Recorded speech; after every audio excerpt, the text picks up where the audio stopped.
بسم الله والحمد لله والصلاة والسلام على رسول الله صلى الله عليه وسلم. مكملين في الداتا اناليزيز للداتا بتاعه كوفيد 19، وهنبدا بكونسبت التوب كانتريز. الحقيقه ان فكره التوب كانتريز ممكن تيجي من وجهات نظر كتير. خلينا نشوف مع بعض ونبدا باجمالي الحالات الجديده لكل دوله. هنعمل جروب باي بالكانتري واحنا مهتمين بالحالات الجديده، وطبعا الاعداد الاجماليه فواخدين الدوت سم، فده مش جديد عليك. الجروب باي كانتري واخدين السم للنيو كيسز. دلوقتي هنبتدي نعمل سورت فاليوز، واحنا عندنا تو اوبشنز، ان نخلي تصاعدي او تنازلي. ascending false، فاحنا كده عايزين البلوت يكون تنازلي. لو كان ascending true هيكون تصاعدي. دي كده الداتا بتاعتنا بعد ما عملنا الجروب باي والسورت. نبتدي نرسم بار بلوت، وهنلاقيه رسم لنا كل الدول اللي معانا. طبعا الجراف هيكون صعب شويه. لو عملنا زوم اكتر هنا هتبتدي الدنيا توضح شويه. هيبتدي يظهر بالنسبه لنا اسماء دول ما كانتش ظاهره. لو رجعنا تاني عملنا ريسيت اكسس، دي اللي تعتبر التوب كانتريز. اعلى حاجه عندنا يونايتد ستيتس اوف امريكا حوالي 100 مليون، وبعديها لو نزلنا عندنا كوريا، فيتنام، المكسيك طبعا، وما بينهما في حاجات مش باينه. لو وقفت بالهوفر هتبان اكتر، او لو عملنا زوم هنلاقي اللي كان بعد امريكا على طول الهند، فرنسا، المانيا. نقدر نشوف الاعداد براحتنا. فده كان بار بلوت للكانتريز كلها. نفس الفكره لو عملنا الكوميوليتيف كيسز وخدنا الماكسيمم هيطلع لنا نفس البار بلوت بالظبط، لان نفس الفكره انا باخد اكبر رقم في الاعداد الرقميه هو هيكون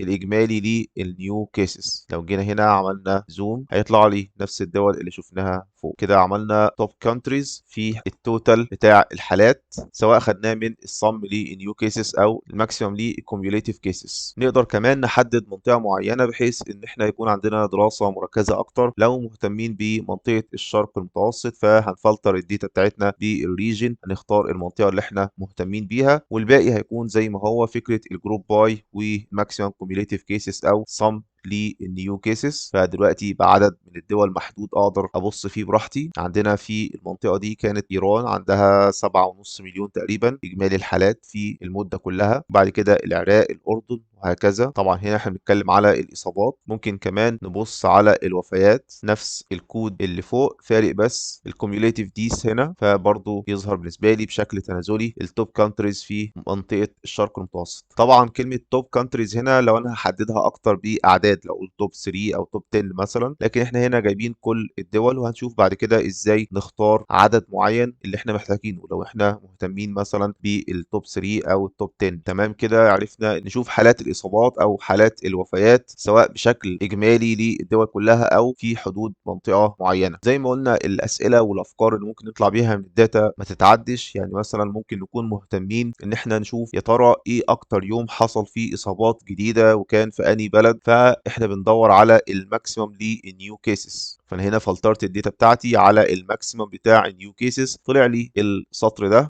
قدرت اتعرف على التاريخ، كان 12 1 22. الكانتري يونايتد ستيتس اوف امريكا، طبعا كان عدد الحالات في يوم 1 مليون و265 الف 520. نفس النتيجه دي اقدر احصل عليها بفلتر بشكل مختلف في الكتابه مش اكتر. دوت كويري، بدل ما اكسس بالبراكتس بتاعه الداتا فريم بتاعتي باكسس بدوت كويري، وجوه بحط نفس الكويري ده او نفس الفلتر اللي كنت كاتبه فوق، ولكن جوه سنجل كوتيشن او دبل كوتيشن هحصل على نفس النتيجه. طيب انا ممكن اكون مهتم ان انا عايز اطلع اسم الدوله، طبعا مش بعيني ولكن بالكود. فانا مجرد سجلت السطر ده جوه داتا فريم سميتها ماكس نيو كيسز، وبعد كده اقدر اكسس براحتي اقول انا عاوز الكونتري فتطلع لي بالشكل ده. طبعا هي طالعه لي كده بالشكل ده، ليها اندكس. انا عاوز تكست نفسه اللي جوه، فانا عندي اختيارين، يا اما اعمل دوت اي لوك وانا كده باكسس ايتم جوه داتا فريم، وهنا بحدد اوف زيرو لان هو موجود في اندكس زيرو. هتقول الاندكس هنا مش زيرو، هقول لك الاندكس ده هو اللي جاي من الداتا فريم الاصليه، لكن انا بالنسبه لي ما عنديش غير ايتم واحد هنا، فهو اول ايتم بالنسبه لي هو الزيرو. فانا باكسس هنا باستخدام الاندكسنج، والاندكسنج بالترتيب الجديد هي في اندكس زيرو. فمن هنا اقدر احصل على تكست نفسه لو عايز اظهره او اعمل برنت. ونفس الفكره اقدر اكسس بدوت فاليوز. دوت فاليوز في الحقيقه بترجع لي اري، يعني ايا كان شكل الداتا فريم بتاعتي، لو عملت دوت فاليوز بحول من من داتا فريم لاري. طيب بما ان انا الاري بتاعتي دلوقتي ما فيهاش غير ايتم واحد، فانا برضو نفس الفكره اقدر اكسس بالدوت فاليوز اوف 0، فدوت اي لوك اوف 0 هترجع لي نفس النتيجه بتاعت دوت فاليوز اوف 0، واقدر استخدم الكلام ده جوه الفورمات بتاعي لو بعمل برنت مثلا، فباخد الدوت اي لوك اوف 0 للكانتري وللتاريخ، وممكن اخد لاي حاجه انا عاوزها من السطر اللي انا طلعته من الماكسيمم نيو كيسز. ممكن اكون مهتم ان اعرف الدي نيم، وهيكون عندي اوبشنز زي ما قلنا مختلفه في الديت تايم، فالديت ريبورتد نتعرف على ميثود جديده دوت دي تي دوت داي نيم. انا ما بطلعش رقم اليوم في الشهر، انا بطلع اسمه، فيقول لي ان هو كان وينسداي، كان يوم الاربعاء. نفس الفكره برضو اقدر اكسس ب دوت اي لوك اوف 0 او دوت فاليوز اوف 0، طلعت اليوم. كمان لو خدت بالك في الديت ريبورتد في البرنت طلعت لي بالشكل ده، طلع يوم وشهر وسنه، والفورمات طلع لي فيه الساعه والدقيقه والثانيه، وانا طبعا مش مهتم بيهم خالص، فانا ممكن اعدل في الفورمات بتاع الديت تايم. فانا من خلال دوت دي تي دوت سترينج فورمات تايم اس تي ار اف تايم بعدل في الفورمات بتاع التايم بتاعي. فانا قلت له انا عايز الداي، بعد كده المانث، بعد كده الير، وحاطط داش ما بينهم، فيطلع لي الفورمات بالشكل ده. جاب اليوم والشهر والسنه وما جابش الدقائق والثواني والساعات، وحاطط داش برضو الترتيب فارق. انا هنا حاطط اليوم وبعدين الشهر وبعدين السنه، هنا لو لاحظت هتلاقي السنه بعدين الشهر وبعدين اليوم، فانا غيرت الفورمات بالشكل المناسب بالنسبه لي. نفس الفكره لو عايز التاريخ نفسه اعمل دوت اي لوك اوف 0، هيطلع لي جوه سترينج بالشكل ده. لو جيت رجعت للديت نفسه وقلت له دوت اي لوك اوف 0، هلاقيه في نفس الفورمات بتاعه التايم ستامب ده، لان انا هنا كنت بحول الفورمات لكن ما كنتش بعمل اساين، يعني ما كنتش بخزن في المكان القديم. فلو انا مهتم ان انا اغير في الفورمات نفسه، فانا محتاج ان انا اغير في الفورمات في نفس المكان. مسكت الديت ريبورتد بتاع الداتا فريم كلها وغيرت الفورمات بتاعه للفورمات الجديد اللي فيه الداي والمانث واليير. لو جيت بصيت تاني على الديت ريبورتد في الماكسيمم نيو كيسز، هلاقيه زي ما هو برضو، لان انا هنا كنت واخده من الديت ريبورتد، عدلت الديت ريبورتد وما عملتش اساين جديد. فلو عايز اشوفها بالفورمات الجديد اقدر ابص عليها بالترتيب، اعمل الفلتر بتاعي تاني، وبعد كده اقدر اكسس الاقي نفس الفورمات. ممكن هنا كنا تشيك بعد ما خلصنا السترنج فورمات، يا ترى الديت ريبورتد الداتا تايب بتاعته دلوقتي ايه. لو خدنا الديت ريبورتد دوت دي تايب هنلاقيها بقت اوبجكت. فخلي بالك هنا لما انا غيرت في الفورمات بتاعي حولتها لاوبجكت تاني، احنا كنا حولناها لديت تايم، لكن بدوت سترينج فورمات تايم انا رجعت ليه السترينج تاني. طيب نرجع تاني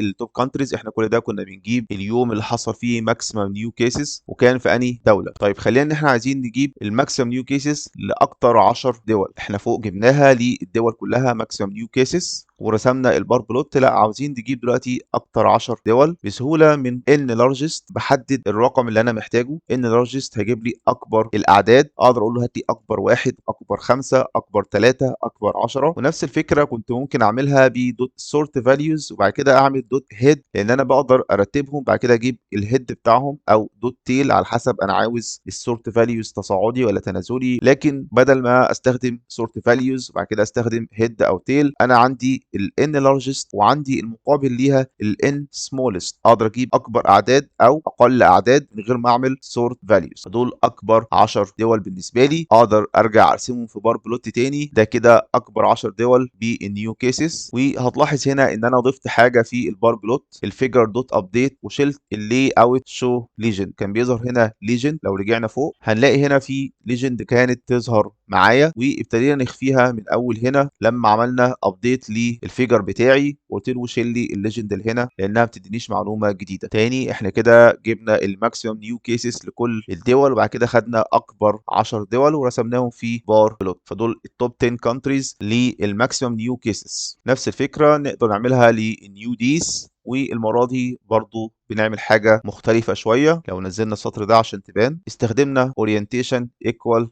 اتش، يعني انا عايز ارسم هوريزونتال، فهتلاقي البار بلوت هنا كان فيرتيكال ده باي ديفولت، هنا اورينتيشن ايكوال اتش، فانا استخدمت هنا للنيو كيسز في الديفولت الفيرتيكال، هنا جبت النيو ديس واتعلمت حاجه جديده، الاورينتيشن اقدر اخليه هوريزونتال، فاقدر اشوف الدول بالشكل ده. كمان لو انا حابب الترتيب بتاعهم يكون من الكبير للصغير، هتلاقي ان انا هنا عملت دوت سورت فاليوز، فانا مسكت الان لارجست دول عكستهم. هنا احنا كنا واخدين الدوت ان لارجست على طول، هنا عكستهم وحستهم بالسورت فاليوز فيبتدي يظهر معايا من الكبير للصغير. فدول التوب 10 كونتريز في النيو ديس، ورسمتهم هوريزونتال ورسمتهم بشكل تنازلي. اقدر اعمم الفكره بتاعه التوب 10 كونتريز جوه فانكشن زي ما اتعودنا. فانا هبقى عامل جروب باي بالكونتري، وهسيب الكولوم ده احدده وانا بعمل كول للفانكشن. برضو انا مختار هنا الماكسيمم، ممكن برضو تخليه بارامتر بالنسبه لك، تختار الماكسيمم او تختار السم او تختار الافريج، وعامل الان لارجست. دلوقتي اقدر اقول له عايز التوب 10 كونتريز، مديله الداتا فريم انا محددها هنا، والنيو كيسز، فطبعا هياخد الماكسيمم للنيو كيسز فيجيب لي اكبر 10 دول. نفس الفكره لو قلت له النيو ديس هيجيب لي اكبر 10 دول. اقدر اعممها برضو على الكوميوليتيف كيسز وعلى الكوميوليتيف ديس نفس الفكره. ولو حابب اجمعهم كلهم في بلوت واحد هنستخدم فكره السب بلوتس زي ما عملناها قبل كده مع المات بلوتليب والسيبورن. دلوقتي هنطبقها مع البلوتلي. بحتاج ان انا import from plotly dot subplots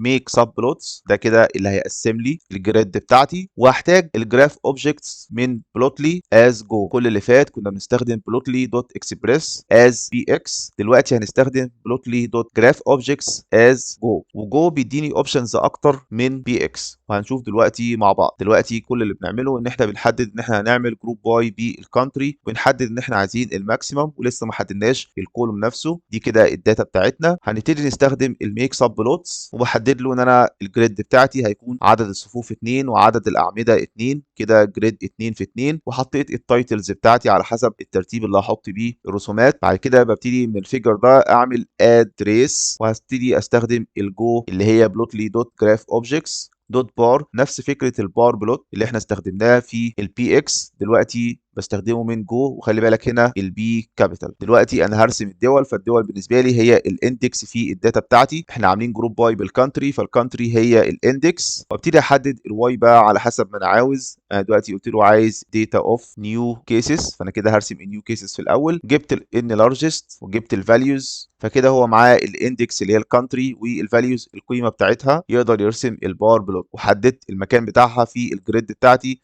رو 1 كولوم 1. الباقي نفس الفكره، كل مره بجيب الاندكس والفاليوز وبحدد الرو والكولوم باختلاف الكولوم. دلوقتي نيو كيسز، بعد كده نيو ديس، بعد كده كوميوليتيف كيسز، بعد كده كوميوليتيف ديس. نفس الفكره معايا الداتا بتاعتي، باخد الاندكس ثابت معايا على الاكس اللي هو الكونتري، الواي هو اللي بيتغير معايا، والبوزيشن الرو والكولوم. هتلاقي بقى معايا 4 سب بلوتس في مكان واحد. لو عملنا زوم اوت تقدر تشوف النيو كيسز توب 10، النيو ديس، الكوميوليتيف كيسز، الكوميوليتيف ديس. ده يعتبر ملخص للتوب 10 في الاربع ارقام اللي احنا بنبص عليهم في الداتا بتاعتنا. كنا ممكن برضو نفلترهم بالمنطقه او بالتواريخ زي ما احنا عاوزين. ممكن مثلا نعمل بلوت زي دون اللي فيه الاربع ارقام للتوب 10 كونتريز في كل منطقة أو في كل سنة. فهيبقى معايا مثلا 2020 2021 2022 3 بلوتس، وكل واحد فيهم جواه 4 سب بلوتس بيلخصوا الثلاث سنين. ممكن أكون مهتم بالان لارجست، بشوف أكتر ارقام، واحيانا اكون مهتم بالان سمولست، اشوف اقل ارقام، اقل دول كان عندها حالات، اقل دول كان عندها وفيات. فالافكار كتير تقدر تطبق براحتك. لغايه كده احنا وصلنا لنهايه درس النهارده. المره الجايه هنبتدي نتعرف على اهم البلوتس اللي ممكن تستخدمها في الاناليسيز لكوفيد 19، وبشكل عام في اي داتا فيها دول. هنبتدي نتعرف على الخرائط.